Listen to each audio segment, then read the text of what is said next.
टिक talker ने इस्लाम की खातिर अकाउंट डिलीट कर दिया। गाने सुनाकर आपको भी गुनहगार करता था। यूट्यूब चैनल भी खत्म। पाकिस्तान के मारूफ टिकटॉकर और यूट्यूबर हसन आबिद ने इस्लाम की खातिर लाखों फॉलोअर्स वाले टिकटॉक अकाउंट समेत यूट्यूब चैनल भी डिलीट कर दिया। हसन आबिद सोशल मीडिया पर अपनी ट्रांजिशन वीडियोस के बाइस खासे मकबूल थे। यही वजह थी कि उनकी एक एक वीडियो वायरल होती, जिस पर हजारों लाखों व्यूज आते। हसन आबिद ने इंस्टाग्राम पर एक मोटिवेशनल वीडियो शेयर करते हुए तवील नोट लिखा और साथ ही ऐलान किया कि उन्होंने मजहब की खातिर गुनाहों से बचने के लिए अपने सोशल मीडिया अकाउंट्स हस्फ कर दिए हैं। उन्होंने लिखा कि शायद लोग समझ रहे होंगे कि मैंने ये अचानक किया है, लेकिन नहीं, मैं कई अरसे से इस बारे में सोच रहा था। मैं चाहता हूं कि जिसके पास मेरी कोई भी वीडियो है वो बराए मेहरबानी डिलीट कर दे।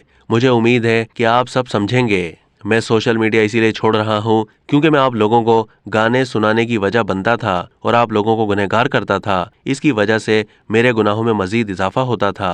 साबिक टिकटॉकर ने मजीद लिखा है कि मुझे अपने इस फैसले पर किसी किस्म का कोई मलाल नहीं। उम्मीद है कि आप सभी मेरे लिए इस फैसले का एहतराम करेंगे। अब तक के लिए इतना ही। मजीद मालूमात के लिए डेली जंग के यूट्यूब चैनल को सब्सक्राइब कीजिए।